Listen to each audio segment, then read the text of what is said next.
Kabareskrim Polri Komjen Pol Agus Andrianto membantah tegas terlibat dengan Ismail Bolong terkait kasus dugaan tambang ilegal yang diselidiki Propam Polri. Komjen Agus Andrianto mengatakan jika kasus tersebut diselidiki dengan baik, Ismail Bolong seharusnya tidak dilepas Propam Polri. Mantan Kadif Propam Polri Ferdi Sambo menjawab tudingan melepas Ismail Bolong terkait kasus tersebut. Menurut Sambo, pihaknya sudah benar menyelidiki kasus tersebut, yang mana melibatkan perwira tinggi Polri. Selain itu, Ferdi Sambo mengaku membuat laporan penyelidikan sebagaimana fakta di lapangan. Menurutnya, hal tersebut telah resmi dilaporkan ke pimpinan Polri agar ditindaklanjuti. Laporan resmi kan sudah saya sampaikan ke pimpinan secara resmi ya, sehingga artinya proses di Propam sudah selesai, karena itu melibatkan perwira tinggi. Nah selanjutnya kalau misalnya akan ditindaklanjuti, silakan tanyakan ke pejabat berwenang. Kalau enggak, kasih instansi lain untuk melakukan penyelidikan, kan gitu. Sebelumnya telah dibenarkan terkait dengan LPH Ismail Bolong oleh mantan Karo Paminal Propam Polri Hendra Kurniawan adanya keterlibatan Kabareskrim Polri Komjen Agus Andrianto dalam bisnis tambang ilegal di Kalimantan Timur ini. Tim Liputan BTV. Ya, perseteruan antara Kabareskrim Polri Komjen Agus Andrianto dengan ex-Kadif Propam Ferdi Sambo dan juga ex-Karo Paminal Divisi Propam Hendra Kurniawan ini menjadi sorotan karena terus saling lempar bola panas terkait dugaan suap tambang ilegal. Lantas bagaimana kemudian menyelesaikan akar masalah ini agar drama saling tuding ini bisa diredam? Untuk membahasnya telah hadir bersama kami di studio BTV Semanggi ada Wakapolri periode 2013-2014 Pak Ugro Senenit. Kemudian juga ada Pak Yusuf Warsim, anggota Kompolnas. Selamat sore, Pak Yusuf, Pak Ugro. Dan kami juga terhubung secara virtual dengan peneliti ISES, Pak Bambang Rupinto. Selamat sore, Pak Bambang. Selamat sore, Mas Agung. Saya mau ke Pak Ugro terlebih dulu. Pak Ugro, saling tuding lempar bola panas antara di kubu Polri begitu ya. Anda sebagai mantan Wakapolri, bagaimana melihat kondisi ini? Ya, saya lihat sudah ada proses penyelidikan oleh Divisi Propam tentang masalah kaitan dengan entah suap, entah pemerasan, entah penerimaan liar dan sebagainya, uang dari tambang-tambang ilegal. Ya.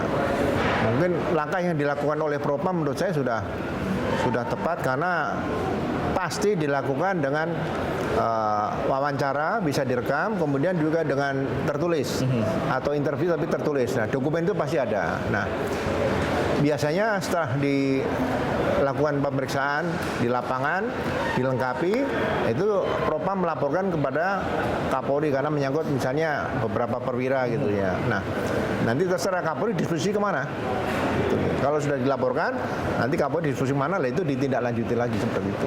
Oke, tetapi sejauh ini Anda melihatnya bahwa Propam sudah bekerja sesuai dengan jalurnya, begitu sudah melakukan pemeriksaan? Ya, saya ikuti melalui media sosial, itu prosedur yang dilakukan oleh Propam selama saya juga pernah bertugas waktu Kadif Propam tahun 2009 ya, seperti itu, 2010. Oke, kalau saya mau ke Pak Yusuf. Pak Yusuf, tadi sempat disinggung juga oleh Pak Ugri. Barangkali kalau kita tahu bahwa nama-nama yang tercatut di sini begitu adalah nama-nama besar, perwira-perwira tinggi. Bagaimana sebagai mengusut kasus yang melibatkan tentunya ada kekuatan besar juga di sini? Baik, terima kasih Mas Agung. Kami Kompolnas sebagai pengawas fungsional kinerja Polri dalam hal ini tentu di dalam melakukan pengawasan, melakukan pemantauan, tentu ini kan isunya sebenarnya kan dari Ismail Bolong, ya, dari testimoni Ismail Bolong, terus kemudian di dalam perjalanan ada beredar di publik surat yang diduga laporan hasil penelitian yang kemudian dikonfirmasi, diakui oleh Hendra Kurniawan dan oleh Ferdi Sambo. Kami tentu melihatnya harus komprehensif, tidak parsial, agar berbagai macam isu ini bisa direspon oleh Polri untuk bisa dikelirkan. Tidak hanya isu yang berselewaran, terus tiba-tiba endingnya tidak jelas. Nah, tentu ini pertama. Yang kedua, langkah yang telah diambil Kapolri memerintahkan jajarannya untuk menangkap Ismail Bolong, kami kira itu sudah tepat. Ismail Bolong harus dikelirkan dengan testimoninya itu baik dalam rekaman yang pertama maupun yang kedua. Yang substansinya sebenarnya kita tidak bisa menduga-duga soal setoran-setoran itu, tapi substansinya ini menjadi tanggung jawab Polri sebagai penegak hukum terkait dengan adanya illegal mining. Nah, tentu illegal mining ini kan tidak hanya dalam konteks Kalimantan Timur. Isunya kan juga ada di Kalimantan, di seluruh Kalimantan, bahkan ada di Sulawesi. Nah, ini isunya yang paling utama untuk bisa ditegakkan itu adalah penambangan ilegalnya. Terlepas ada oknum anggota yang terlibat atau tidak terlibat, kan itu dulu. Nah, kaitannya dengan yang dikonfirmasi oleh Hendra Kurniawan dan Ferdy Sambo, tentu konteksnya masih terkait dengan testimoni Ismail Bolong, di mana itu muncul awal November dan kemudian menjelang akhir November ini ada pengakuan dari Hendra Kurniawan dan Ferdy Sambo. Kami melihat bahwa ini punya hubungan yang kuat terkait dengan kasus yang sedang disidangkan di peradilan, yaitu pembunuhan berencana Brigadir Yosua dan perkara perintangan penyidikan. Baik Ferdy Sambo maupun Hendra Kurniawan itu dua-duanya menjadi terdakwa. Apabila ini akan dilakukan klarifikasi terkait dengan beredarnya surat yang diduga itu adalah LHP, tentu ini akan mengganggu fokus publik terhadap persoalan ini yang harus dituntaskan. Kita kawal agar ini mencapai vonis yang seadil-adilnya terhadap dua perkara itu. Nanti kemudian kita akan memantau secara fokus pendalaman terkait dengan beredarnya surat yang diduga LHP itu, termasuk kalau itu dikatakan barang rahasia, tentu ada proses penegakan secara hukum juga. Apakah itu dimaksudkan ada yang membocorkan dari internal atau memang dari pihak gelagat-gelagatnya dari konfirmasi kedua orang ini adalah dari yang punya hubungan kuat dengan Ferdy Sambo ataupun Hendra Kurniawan. Walaupun demikian, tentu beredarnya yang surat diduga LHP itu penting untuk ditelusuri, itu menjadi petunjuk kaitannya dengan testimoni Ismail Bolong kasus tambang ilegal itu, Mas Agung. Oke, Anda melihat dari kacamata yang lebih luas lagi, justru kasus yang melibatkan dugaan dari tambang ilegal ini ada kaitannya juga dengan kasus yang sedang didalami sekarang, yang melibatkan Ferdy Sambo dan ya, setidaknya itu menjadi serangan balik FSCS terhadap institusi Polri. Kan surat itu ditujukan kepada Kapolri. Betul. Tentu itu juga menarik Kapolri terhadap persoalan itu untuk bisa merespon. Sementara kan isu sekarang ini fokus kita ini terhadap Ferdy Sambo dan HK ini kan dalam kasus yang sedang diadili ini agar tuntas dan ada vonisnya lebih jelas. Agar kita jelas tidak merespon yang statusnya pada saat ini menjadi terdakwa. Itu agar jelas gitu. Kita tidak merespon dalam posisi status mereka menjadi terdakwa. Dituntaskan kasus ini, barangkali nanti kita akan pantau lebih lanjut. Saya mau ke Pak Bambang kalau begitu. Pak Bambang, tadi Pak Yusuf sempat menyampaikan bahwa ini adalah bentuk lain daripada serangan balik Sambo CS kepada pihak kepolisian. Anda sepakat melihatnya dari kacamata hukum seperti itu atau tidak? Begini, serangan balik ataupun ini yang isu-isu kemarin muncul perang bintang itu adalah persoalan lain. Saya lebih pada substansi dari permasalahan kasus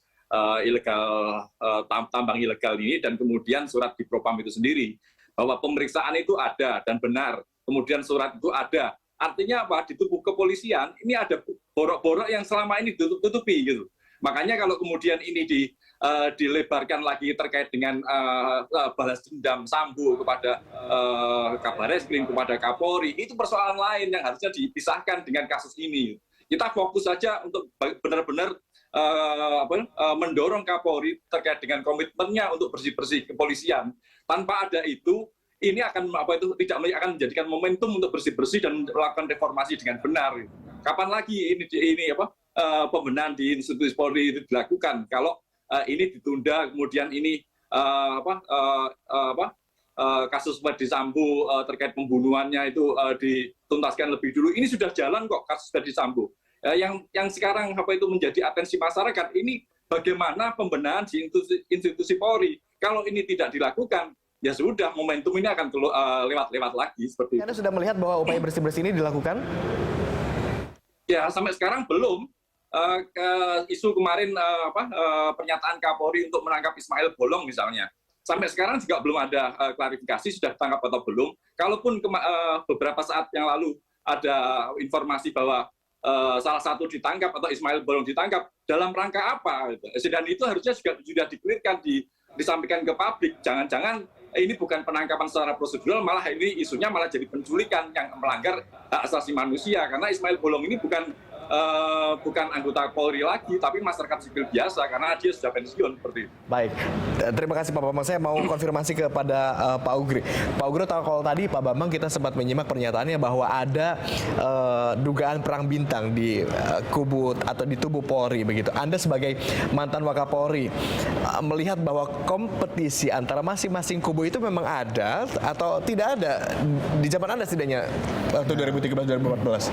Kalau perang antar kubu nggak ada, atau perang antar suku juga nggak ada. Menurut saya itu tadi, apa yang dilakukan Propam dipimpin sama Ferdi Sambo, Propam zaman Ugroseno, Propam zaman Safrudin, zaman Budi, zaman yang lain-lain, itu institusi Propam yang bekerja. Oke. Bukan atas nama pribadi masing-masing jenderal-jenderal itu, bukan. Jadi kita harus akui bahwa laporan yang dibikin oleh Propam itu adalah laporan resmi, bukan laporan yang abal-abal gitu. Jadi menurut saya ya seperti Mas Bambang katakan tadi, paralel saja ini proses hukum yang sedang dialami oleh Pak Ferdi Sambo dan kawan-kawan, proses ada masalah illegal mining ini, nah itu juga diproses masih dalam kode etik dulu, biarin silakan. Nah nanti kalau ketemu pidana entah pemerasan atau penyuapan atau menggratifikasi, nah baru dia juga ada pidana. Sehingga jangan saling menunggu menurut saya, supaya ini paralel saja bersama-sama. Kalau Pak Ugro menyampaikan bahwa tidak ada perang bintang ini, tetapi kemudian mengapa publik kemudian juga bertanya-tanya kenapa momennya begitu pas begitu ya, begitu pada saat ada pemeriksaan Sambo, kemudian kasus-kasus yang lain juga terungkap. Saya mau ke Pak Yusuf, Anda melihatnya seperti apa Pak Yusuf? Ya makanya apa yang akan dilakukan oleh Mabes Polri di tindak pidana tertentu itu untuk memanggil Bolong itu sudah tepat. Nah, apabila orang itu tidak datang ya dipanggil lagi secara paksa. Kalau tidak hadir juga ya sesuai dengan yang sudah direncanakan menjadi DPO agar clear itu. Yang kedua, dalam kasus pembunuhan berencana yang terdakwa Ferdi Sambo ini kan juga ada skenario yang dibangun sebelumnya, yang kemudian memunculkan obstruction of justice. Skenario Ferdi Sambo itu sedang diuji di pengadilan pada saat ini. Terbukti atau tidak apakah skenario Ferdi Sambo yang akan menang sehingga Ferdi Sambo katakanlah menjadi turun tuntutannya. Itu yang itu. Jadi jangan-jangan kita masuk dalam skenario Sambo berikutnya lagi. Nah, itu makanya apakah Bolong tetap diperiksa, dari situ akan terkemuat bagaimana sesungguhnya terkait dengan illegal mining yang melibatkan Bolong dan ada oknum lain. Apakah seperti itu? Apakah yang dimaksud oleh surat dugaan LHP itu nanti akan berproses. Kita kaji lagi bagaimana kemudian agar kita semua tidak terlibat dalam skenario berikutnya. Tetaplah bersama kami di Berita Satu Sore. Anda kembali menyaksikan Berita Satu Sore. Saya mengikuti pernyataan dua narsum saya tadi di segmen sebelumnya yang menyebut bahwa jangan sampai kita terjebak dalam skenario Ferdi Sambo CS begitu. Apakah ini kemudian merupakan skenario baru yang diciptakan oleh Ferdi Sambo atau bentuk serangan kepada pihak kepolisian atas apa yang sudah menimpa Ferdi Sambo CS? Saya mau ke Pak Bambang Rukminto. Pak Bambang, pengakuan Ismail Bolong yang sempat viral ini kan terkait adanya aliran dana miliaran rupiah kepada Baris Polri. Tetapi kemudian direvisi karena beliau mengaku memberikan pernyataan tersebut atas tekanan dari pihak-pihak tertentu. Anda melihat ini seperti apa? Saya setuju yang disampaikan Pak Ugroseno tadi bahwa pemeriksaan itu ada sesuatu yang normal, formal, kemudian ada rekaman. Kalau kemudian Ismail Bolong merasa diintimidasi saat pemeriksaan, ya wajar saja seorang yang ditersangkakan, yang bermasalah merasa diintimidasi itu wajar. Yang menjadi menarik adalah video yang kedua, siapa yang merekam video kedua itu, jangan-jangan itu juga hasil intimidasi juga, akan seperti itu. Kalau terkait yang disampaikan Pak Yusuf Basim tadi terkait rekayasa, yang ini adalah model rekayasa yang dilakukan Sambo, apa sih yang selama ini tidak ada rekayasa di kepolisian? Dalam surat Kadipropam itu pun juga muncul rekayasa-rekayasa kok. Rekomendasi terkait penuntasan kasus itu tertutup karena ada atensi Kabar Reskrim. Artinya kan ada rekayasa, tidak diteruskan dalam sidang etik, kemudian tidak diteruskan pada terkait dengan tindak pidana tambang ilegal, seperti itu kan semuanya rekayasa semua. Kalau kemudian saat ini terbuka, ya publik terima kasih gitu loh. Kalau Kompolnas malah menutup menyelesaikan kasus Verdi Sambo, kemudian ini menunda kasus ini, tidak mendorong kasus ini diselesaikan, ini menjadi catatan kita juga, sama seperti kasus Verdi Sambo di awal-awal, bagaimana Kompolnas membuat narasi-narasi yang tidak sesuai dan janggal di mata publik seperti itu. Suratnya pun itu syarat akan muatan. Anda mendengar seperti apa? Kami menutup, ini tetap kita pantau dan kita awasi apa yang sudah dilakukan Kapolri memanggil, mau menangkap Bolong ini sudah tepat gitu. Jadi isunya kan dari situ. Kan isu Bolong ini muncul dulu, baru adanya isu yang beredar surat yang diduga laporan hasil penelitian. Itu harus dikelirkan gitu, harus dikelirkan. Hanya kita tentu tidak bisa menduga-duga bahwa itulah yang dilakukan oleh Propam pada saat Verdi Sambo, jangan-jangan itu bagian dari skenario. Kita tidak ingin terjebak dari situ. Nah, ini terus kita awasi, kita pantau Pak Bambang melalui pengusutan apa yang dilakukan, apa yang dinyatakan oleh Bolong, kan itu punya kaitan dengan surat yang diduga LHP itu. Itu dulu yang harus kita dorong agar ini clear dan tentu tidak menjadi isu yang berseliweran di publik, endingnya tidak jelas. Itu harus kita pantau dan kita awasi Pak Bambang. Oke, kita garis bawahi kalau Kompolnas maunya satu-satu begitu. Ya, berproses kan. Saya kebetulan berlatar belakang hukum, tentu prosedural hukum itu harus diikuti. Tidak hanya sekedar isu terus mengambil keputusan. Itu kan harus divalidasi, harus dibuktikan. Testimoni tidak bisa menjadi sebuah alat bukti. Itu. Peneliti ISES Pak Bambang tadi sempat menyampaikan bahwa bahkan di suratnya pun itu syarat akan muatan rekayasa. Anda melihatnya seperti apa, Pak Ugro? Saya pikir kalau rekayasa dalam kepentingan apa sebelum kasus Verdi Sambo itu meledak ya, kira-kira gitu. Jadi saya yakin lah yang dilakukan Propam itu sudah on the right track. Jadi kalau misalnya sekarang mencari Ismail Bolong pernah diperiksa Propam, baik direkam maupun tertulis, dokumennya pasti ada. Nah, ini tindak lanjuti saja. Kita kan di Propam ada Waprov nih. Turunkan tim diperiksa. Kan Paminal sudah kerja nih, Waprov. Nah, nanti dibuktikan benar nggak, dokumen suratnya ada nggak, rekaman ada nggak, diambil kapan dan sebagainya. Nah, masyarakat mengharapkan pekerjaan itu bisa terlaksana. Kalau mencari Ismail Bolong, ya kalau ketemu, kalau misalnya nggak ketemu, nah itu ini mungkin yang bagi saya itu isu apapun semua berangkat dari isu. Nah, isu itu ditindaklanjuti oleh Propam, sekarang ditingkatkan. Yang penyelidikan tadi melalui pemeriksaan melalui Biro Pertanggungjawaban Profesi. Saya kembali ke Pak Bambang. Pak Bambang, kalau kita lihat ini nama-nama yang tercatut begitu, ini adalah perwira-perwira tinggi yang mana memang kekuatan masing-masing tokoh ini juga begitu besar. Anda melihat bagaimana sebaiknya penanganan kasus ini karena melibatkan begitu banyak kekuatan besar di kubu Polri? Kalau mengacu pada surat itu ya, surat di Propam itu fakta-fakta yang muncul kan memang ada proses itu dilanjutkan, proses pada Ismail Bolong, kemudian pada personil yang terkait itu tidak dilanjutkan. Salah satu catatan dalam surat itu karena ada atensi dari Kabar Reskrim yang disampaikan oleh salah satu Kombes Budi Haryanto kalau tidak salah seperti itu. Artinya apa? Power dari Kabar Reskrim, kemudian personil-personil yang diperiksa ini sangat besar sekali. Makanya kalau kemudian saat ini dimulai penyelidikan kembali terkait kasus ini, apakah ketika Kabar Reskrim ini masih menjabat, apakah ini akan bisa mulus, apakah akan bisa objektif? Makanya kita dorong bagaimana Kapolri segera menonaktifkan Kabar Reskrim agar penyelidikan kasus ini bisa berjalan dengan lancar, dengan objektif. Karena kalau kita melihat kasus Sambo misalnya, bagaimana kepolisian sangat sulit sekali melakukan penyelidikan terkait pembunuhan Joshua ketika Sambo menjadi Kadif Propam. Apalagi saat ini menyangkut nama Kabar Reskrim seperti itu.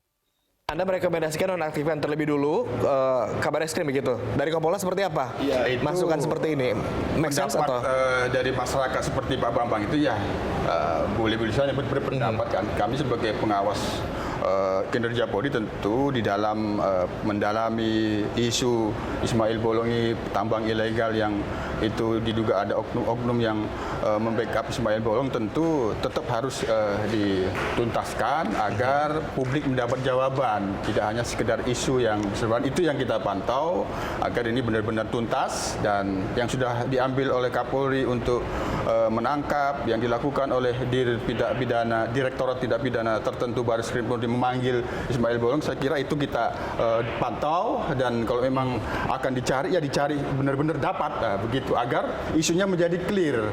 Dilakukan penyelidikan dari situ ya terserah, tapi isunya itu menjadi clear. Itu yang kita pantau, Mas Agung. Oke, tetapi menyangkut tadi apa yang disampaikan oleh Pak Bambang untuk menonaktifkan terlebih dulu Kabareskrim begitu, itu masuk dalam opsi atau tidak? Kita yang penting pengusutan isu testimoni dari Ismail Bolong ini, kan ini harus clear dulu.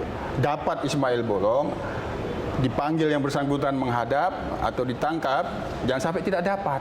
Nah, itu harus kita pantau dan kita awasi. Dari mantan Wakapolri seperti apa?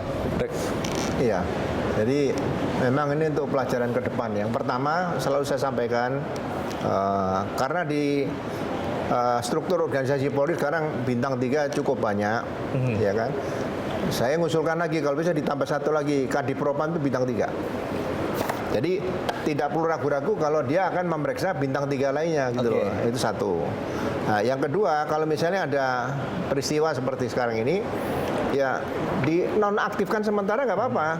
Tapi bukan diberhentikan ya, nonaktif dalam rangka pemeriksaan. Untuk menjaga independensi pemeriksaan begitu ya? Ini pernah terjadi pada saat kurang lebih tahun berapa, 2009 atau 10. Waktu itu Kabareskrim itu kan, ada peristiwa seperti itu. Nanti kalau tidak terbukti kembalikan pada posisi semula gitu loh. Seperti itu. Jadi harus tegas dulu sehingga ya mudah-mudahan ke depan nanti ini bisa menjadi suatu pola yang bagus, sama dengan misalnya gini, seorang Kapolres diduga melanggar etika profesi. Nonaktifkan, tapi jangan dimutasi langsung ke Yanma, bukan, atau kemana, jangan. Nonaktifkan dalam rangka pemeriksaan, ditunjuk PLT atau pejabat, kan ada waka di situ, atau ditunjuk dari Polda. Tentukan 1 bulan selesai. Kalau nggak terbukti, kembalikan dia, gitu tuh. Ini mungkin diproses, kalau tidak terbukti dikembalikan ke posisi lagi semula. Iya. Oke, yang mungkin menjadi fokus kami adalah ini kan bintang 3 semuanya, begitu kan ya, yang ada yang tercatut namanya. Kemudian yang mengawasi atau juga yang menyelesaikan kasus ini harusnya adalah orang yang lebih kuat daripada ini, begitu, Pak Bambang, seperti itu. Ya, memang kalau melihat surat Kadipropam itu semuanya dikembalikan kepada Kapolri ya, kebijakan penanganan kasus ini Kapolri yang memutuskan. Makanya kalau isu ini kan sudah bergulir, sebenarnya bukan isu lagi karena klarifikasi Ferdi Sambo mengatakan bahwa surat itu benar. Yang harus dilakukan ini pemeriksaan ulang saja, klarifikasi. Jangan-jangan ini menjadi ajang untuk menunjukkan ketegasan Kapolri sejauh mana dalam penanganan kasus ini? Ya, Kapolri membuat pernyataan sementara ini. Sampai sekarang kan Kapolri sudah memberikan pernyataan bahwa surat Kadipropam itu benar atau tidak. Kemarin Kapolri menyatakan bahwa beliau tidak menerima surat itu. Artinya dalam lembaga Kapolri, ini bukan soal sosok Kapolri ya, lembaga Kapolri ini ada bermasalah. Mungkin ada ajudan yang tidak menyampaikan surat itu, atau surat itu tidak sampai ke Kapolri. Makanya ini kan juga harus diperiksa. Makanya Kapolri harus benar-benar tegas dan benar-benar segera secara konkret melakukan langkah-langkah strategis dalam melakukan pengusutan tuntas kasus ini, seperti itu. Baik, beberapa dugaan kemudian mencuat begitu, apakah surat ini tidak sampai dan sebagainya begitu. Anda melihat seperti apa? Tadi saya menggarisbawahi pernyataan Pak Bambang tadi dilakukan ulang, itu rekomendasinya sudah bagus, itu artinya dengan memeriksa Ismail Bolong itu melakukan pemeriksaan ulang, dan itu akan terkait nanti prosesnya pasti terkait dengan apa yang beredar yang diakui oleh Ferdi Sambo dan HK data terkait dengan surat dugaan LHP itu, Mas Agung. Itu sudah bagus tadi. Kompolnas sudah melakukan rekomendasi itu. Kami Kompolnas tentu di dalam melakukan pengawasan kita akan pantau dan kami juga mengumpulkan data dan informasi. Kami juga sudah dari Polda Kaltim minta informasi seperti apa. Itu terus berjalan. Nah, berbagai macam saran dan masukan tentu akan kami sampaikan kepada Kapolri. Oke, selain poin-poin yang sudah kita diskusikan tadi, kalau dari kacamata Pak Ugro, seperti apa sih upaya-upaya yang sebaiknya harus dilakukan untuk kemudian meredam isu saling lempar bola panas ini? Ya, polisi Maksudnya mungkin bukan meredam, tetapi untuk mengungkap. Ya, sekarang gini, Mengungkap ini. apa yang berkaitan dengan kasus illegal mining atau tambang ilegal ini, saya yakinnya yang diperiksa oleh Propam ini dalam rangka penyelidikan atau penelitian itu bukan hanya Ismail Bolong. Pasti ada yang lain. Tidak mungkin tim Propam turun hanya meriksa Ismail Bolong. Besok katanya memang keluarga Ismail Bolong juga akan diperiksa ya? Iya, jadi anggota Polri yang lainnya ini kan nyangkut beberapa pejabat nih, dari mulai tingkat rendah sampai tingkat tinggi. Yang pernah diperiksa Propam pasti suratnya kan ada nih. Udah dalami situ saja dulu. Ya kalau surat itu nggak benar, ya berarti selesai. Kalau surat itu benar, ya udah lanjutkan saja. Udah itu aja. Dengan demikian, apakah akan ada potensi nama-nama baru yang muncul di sini dari pemeriksaan ini? Ya mungkin saksi nambah, ya kan. Kemudian si yang terduga tadi juga bertambah dan sebagainya. Ini kalau sudah keluar sedikit baunya gitu, ya udah dibuka sekali daripada bisul ini udah pecah nih. Biar tidak lagi nanti ada bisul-bisul lain yang jadi akibat pecahan tadi yang tidak sempurna gitu aja. Oke, bagaimana Anda melihat ini, Pak Yusuf? Ya, kami memantau bahwa sebenarnya terkait dengan isu tambang ilegal itu sebenarnya sudah ada langkah-langkah Polri sebelumnya itu kan. Hanya memang kita harus akui sebenarnya kalau kita bongkar putusan-putusan pengadilan itu, kasus-kasus yang diusut oleh Polri yang tuntas di pengadilan itu sangat sedikit ya, terkait dengan tambang ilegal ini memang tidak mudah itu.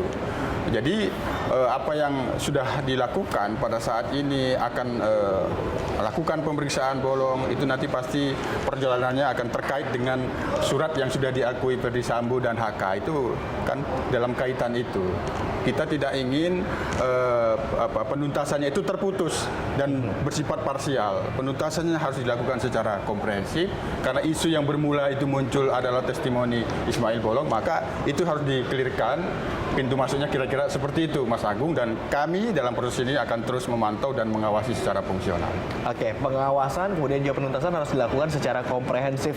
Yang Anda rekomendasikan dari peneliti ISA seperti apa, Pak Bambang?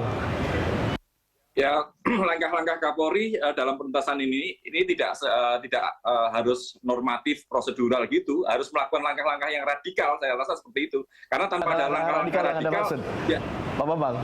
Ya salah satunya mungkin dengan menonaktifkan Kabareskrim, kemudian mencopot nama-nama yang terlibat. Karena ini adalah duri dalam daging gitu. Ini adalah penyakit-penyakit di dalam kepolisian. Kalau tidak dilakukan langkah radikal, memutus itu atau mengamputasi itu, ya ke depan akan muncul-muncul lagi seperti itu, Mas Agung. Oke, tetap yang Anda rekomendasikan adalah itu. Tetapi yang sejauh ini sudah dilakukan oleh pihak kepolisian sudah tepat, Anda melihat sudah keep on the track atau tidak? Ya sampai sekarang belum ada langkah-langkah yang konkret. Ya gimana cara menilainya gitu. Kalau begitu apa yang dilakukan oleh Kapolri saat ini? Membuat pernyataan-pernyataan saja untuk atau mengakselerasi langkah-langkah ini? Ya sampai sekarang belum ada. Upaya penangkapan Ismail Bolong ya masih wacana saja, belum ada dibuka ke publik gitu. Kemudian memeriksa terkait surat di Propam itu dinyatakan klarifikasi terkait itu juga belum ada gitu. Artinya kan sampai sekarang publik masih menunggu apakah Kapolri menunggu desakan-desakan publik lagi. Tentunya sama seperti kasus pembunuhan Joshua, apakah seperti itu terus? Kalau seperti itu terus, artinya Presiden harus turun tangan untuk segera mendorong Kapolri melaksanakan tugasnya dengan benar seperti itu. Tapi desakan demi desakan juga terus bermunculan, bukankah demikian, Pak Guru? Ya, pasti masyarakat tetap menuntut. Makanya saya bilang, ini guru pengalaman yang sangat bagus ke depan nanti. Saran nih, sebagai mantan Kadif Propam, kalau ada penanganan kasus seperti yang kaitan dengan Ismail Bolong tadi, itu tadi ya, kalau bisa Propam langsung ditingkatkan saja pakai OTT. Sehingga itu menjadi action langkah nyata memang itu terjadi. Supaya tidak timbul polemik misalnya kejadian seperti ini, begitu ada kasus lain seolah-olah ini rekayasa dan sebagainya. Tapi kalau isu dan itu berkaitan, begitu. ya berkaitan itu menurut saya sih ya udah jangan dibawa kemana-mana. Paralel saja, ada A, B ya, A, B jalan dua-duanya, ada ABC jalan tiga-tiganya gitu aja, udah nggak ada masalah. Oke, menjawab pertanyaan saya di awal segmen tadi, saya mau ke Pak Yusuf. Bagaimana supaya kita kemudian tidak terlibat dan masuk ke dalam kalau ini rekayasa begitu ya, rekayasa sampai CS? Itu yang kita hindarkan karena kan terkait dengan Sambo dan Sambo khususnya kan membuat skenario, itu jangan sampai menjadi skenario atau ada pihak lain yang memang memahami persoalan ini. Maka dalam pantauan kami kasus testimoni Ismail Bolong terus beredarnya surat yang diduga LHP itu kami pantau bahwa di Propam sendiri juga telah sedang melakukan proses itu. Yang ini yang terus kita pantau, kita awasi agar keraguan-raguan seperti Pak Bambang ini bisa terjawab gitu. Ini harus tuntas, tidak hanya sekedar menjadi isu yang berseliweran terus endingnya tidak jelas, harus clear. Kalau memang ini ada, tentu kita dorong agar Polri ini dituntaskan secara profesional, akuntabel dan transparan. Kalau memang ada oknum-oknum sebagaimana yang dimaksud oleh Ismail Bolong, ya ini harus dituntaskan. Oke, terkait masukan dari Pak Ugro tadi untuk menaikkan satu lagi bintang 3. Ya tentu ini harus ada kajiannya, kan harus ada naskah akademiknya. Ini kami sendiri dalam tahun ini sudah memberikan rekomendasi, ini tinggal secara resminya saja kita sampaikan kepada Presiden, belajar dari kasus Ferdi Sambo ini agar perlu dilakukan penguatan pengawasan etika profesi. Oke, terakhir kepada Pak Bambang, saya mau konfirmasi. Pak Bambang, apa yang harus kita lakukan untuk kemudian bisa terlepas dari potensi rekayasa yang kemudian dibuat oleh pihak tertentu dalam penanganan kasus ini? Problem utama di kepolisian itu terkait kontrol dan pengawasan gitu loh. Dalam surat yang beredar itu menunjukkan bahwa di Propam ini tidak melakukan kontrol dan pengawasan dengan benar gitu. Makanya kalau sekarang muncul ya bagi publik ini adalah berkah gitu loh, karena ini membenarkan asumsi-asumsi selama ini bahwa ada saling tutup menutupi di internal kepolisian gitu. Di Propam pun juga salah satunya juga menutupi saat Ferdi Sambo ini menutupi kasus terkait dengan tambang ilegal yang menyangkut banyak personil maupun bintang-bintang yang bertaburan di dalam pengakuan Ismail Bolong itu. Dan saya menggarisbawahi apa yang disampaikan Pak Ugro Seno tadi, bahwa yang diperiksa oleh Kadipropam ini bukan Ismail Bolong saja. Di situ di surat Karopaminal itu malah ada 17 dan pemeriksanya sekarang masih ada. Kalau dilakukan klarifikasi terkait itu tentunya sangat mungkin dan sangat bisa. Yang terpenting saat ini adalah bagaimana kemauan baik Kapolri, komitmen Kapolri dan konsistensi Kapolri dalam mengusut tuntas kasus ini dan menyelesaikannya, seperti itu, Mas Agung. Terima kasih Pak Bambang, terima kasih Pak Yusuf, terima kasih juga Pak Ugro. Mudah-mudahan diskusi kita pada sore hari ini tidak semata-mata obrolan belaka, tetapi juga dapat menelurkan rekomendasi-rekomendasi yang tepat begitu untuk mengusut gelapnya kasus ini begitu ya.